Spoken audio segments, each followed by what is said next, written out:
bawang sibuyas na.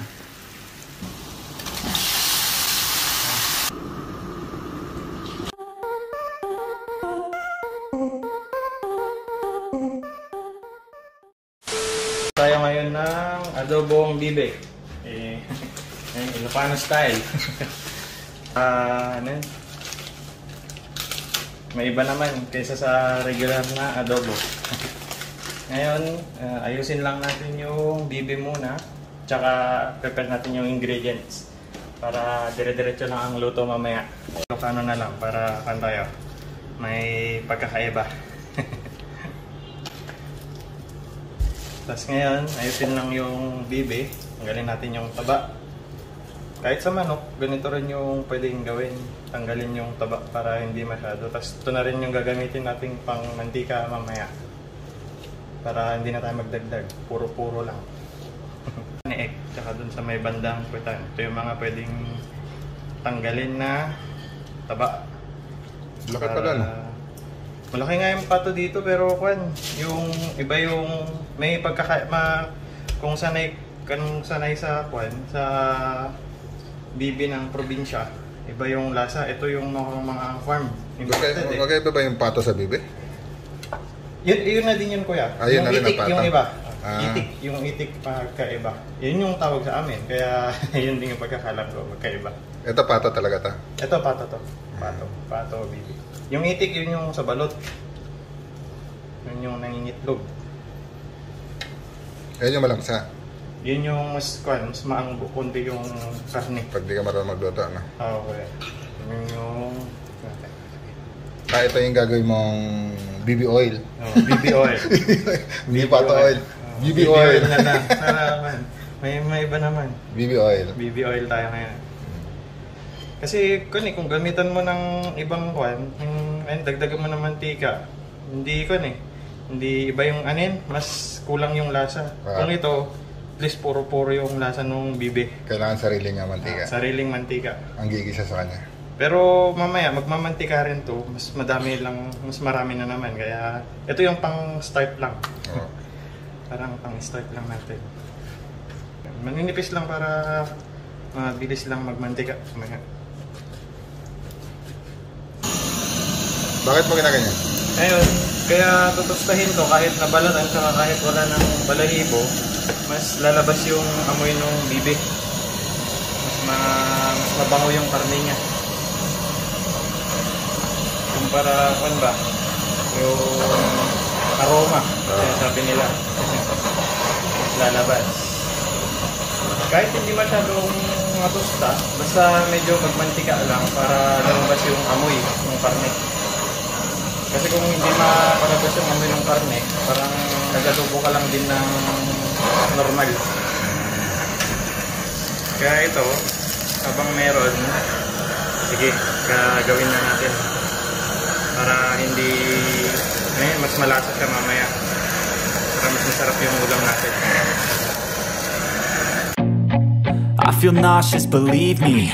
Never had a lot of shit come easy. Had to work hard, struggle just to be me. Had to rise up just so they could see me. Did what I had to do just to feed me. And what was left over I put towards my dreaming. But the only thing in life that has meaning.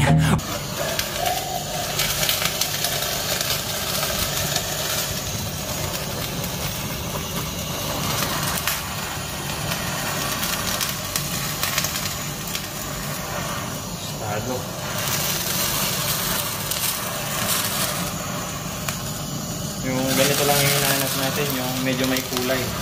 Pwede na ito mamaya, pwede na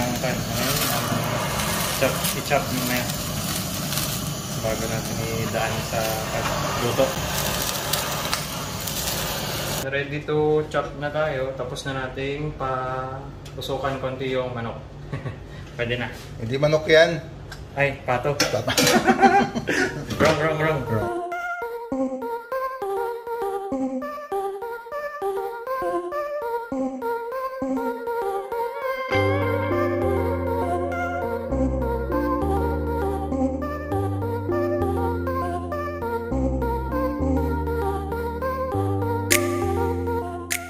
Breast part. Malapit na tayo malapos mag-chop. Tapos nito, yun, simulan na tayo ng gisa. Breast part na natin. Ito yung pinakamadaling ihiwain. Ito yung pinaka-uniform yung size. Kumpara dun sa mga ibang karte.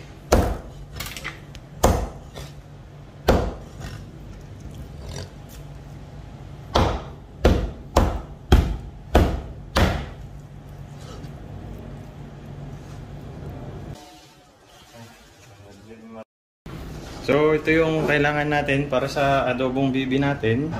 Siyempre una ay mga pampabango, luya tanglad, sibuyas, bawang, at yung gagawin nating bibi oil. Tapos yung mga regular lang na sahog ng adobo. Tara, pagmantikain na natin yung bibi. Yun yung una.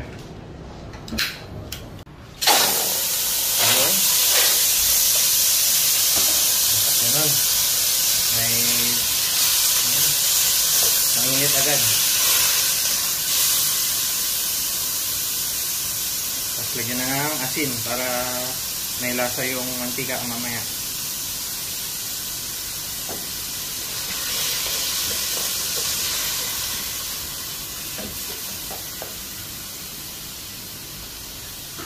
Tapos na dinuguan. Ito, lagyan natin ng sili yung mantika natin para mas mabango siya at saka mas matanggal yung anggo ng bibi. Pero optional naman kasi kung gusto niyo lang na mas may lasa at saka yun, medyo may kagat yung bibi. Hintayin lang natin na medyo mapalabas pa yung mantika konti at pwede na natin ilagay yung ibang pampabango natin, yung bawang, sibuyas, luya. Ngayon, crispy na. Tsaka napalabas na natin halos lahat ng mantika niya. Ilagay na natin yung pampabango. Ngayon, hindi natin babawasan ng mantika kasi yan yung masarap na ilagay sa kanin. Pag naluto yung adobo natin. Kaya sa inyo, kung gusto nyo tanggalan, pero sa atin, yan yung masarap na parte. At ang ginagawa namin, una luya. Kasi yan yung papabango ng buong mantika na panggigisa natin para lumabas talaga yung amoy ng luya. Kasi pag nahuli na tong luya, sunog na yung bawang, sibuyas, hindi na natin mapalabas ng maayos yung lasa. Kaya dapat luya, gisa lang.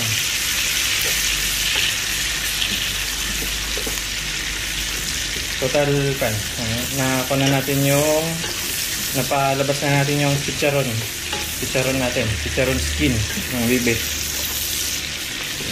So pag labas na yung amoy ng luya, bawang sibuyas na para mapalabas na yung aromatics, amoy ng aromatics natin.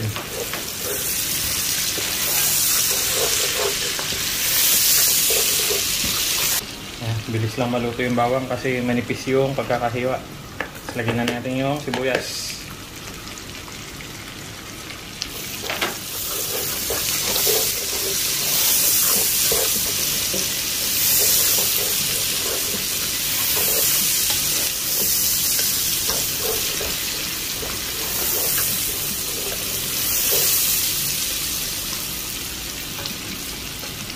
Tapos na yung pagtutusta natin doon sa aromatics. Tostado na siya. May mga kumakapit na tayo doon sa may ilalim ng kaldero natin. Yan. Ilakasan natin yung apoy para malagay na natin yung karne. So, lagay na natin yung karne ng bibi. Dapat may marinig na ganun kasi yun yung may marinig na parang napapasok.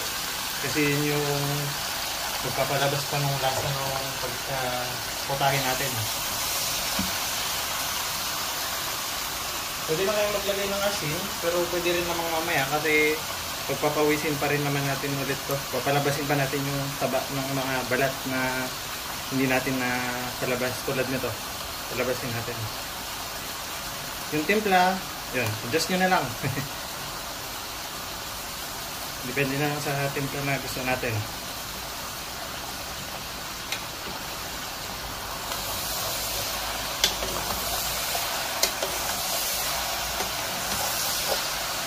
importante dito ngayon, nagisa natin yung karne.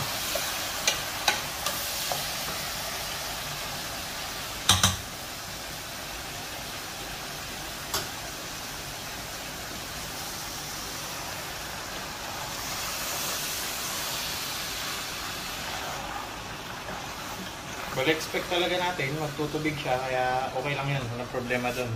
Yun yung gusto natin kasi pag lumabas yung tubig, ibig sabihin, labas na rin yung mantika dun sa karne at saka sa balat. Pakulan muna natin. Pag nagisa na natin, pag lumabas na konti yung mantika, pwede natin idagdag yung paminta dyan. Pag nagmantika na yung karne, dagdag natin yung paminta. Kung gano'ng karami, depende din. Ngayon, nagmantika na yung karne natin. Lagyan natin ng paminta para madiretso na natin yung gisa. Kung gano'ng karami, depende ulit. Tansya na lang, tansya lang. Walang specific kasi, hindi na masabi ba. Kung bakit marami, yan. Mas masarap pag marami. Yan, yun yung mantika niya. Mamaya, magkukulay pa yan. Dagdagan pa natin ng toyo at saka suka. Ngayon, gisado na natin. Medyo malambot-lambot na rin yung karne. Pwede na natin ilagay yung mga toyo at saka suka. At saka yung special ingredient natin. Sprite. Kain muna natin toyo. So, since ganito karami to, tansya ko lang dito, mga nasa 6 tayo. 6 na, ito, panghalo. So, 3, 4, 5,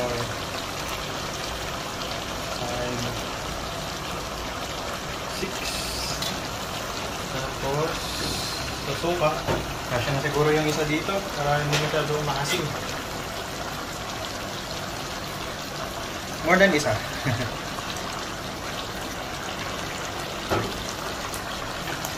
Meron right para may panis. Saka natin ilagay ang tanglad.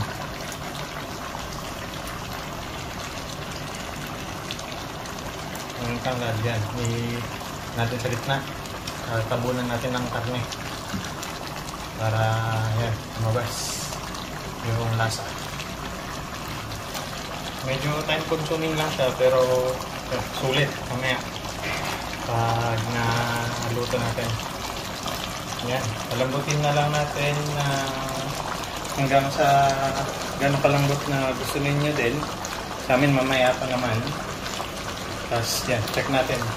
Bantayan nyo lang at halo-haloin para hindi magtutong sa baba. Kasi pag magtutong, yun masarap.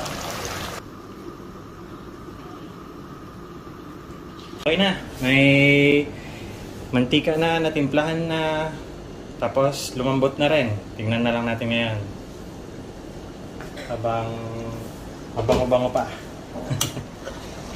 Yun, mantika. Labas mantika natin dyan. Ito yung hinahanap natin, finished product. May mantika siya. Walang dagdag na mantika yan. Sariling mantika ng bibi. Kaya ganyan. Tapos yung tutong sa baba, yan. Kung gusto nyo makuha yung tutong sa baba, halo-haloin nyo lang muna pero wala nang apoy. Pwede na nating patayin. So, patayin na natin para makuha na natin yung tutong. Haluin lang naman yan kasi ma-scrape din natin yung sa baba. Makayod natin yan habang hinahalo. Yung tanglad, iwan lang dyan para mabango hanggang mamaya. Para hindi mawala yung essence ng tanglad. Para pampasarap din. Kahit ano yan, maulam ulit bukas. Yan, amoy tanglad pa rin siya.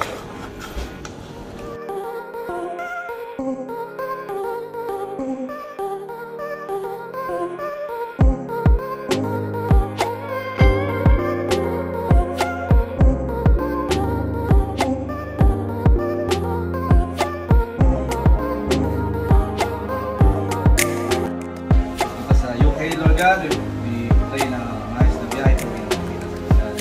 Yung tren, na Healing po kay Kuya Fred Orgasa. Sa lahat ng mga nararamdaman sa amin, Lord God, we pray na maging maayos po ang mga dito. Maraming salamat sa blessing.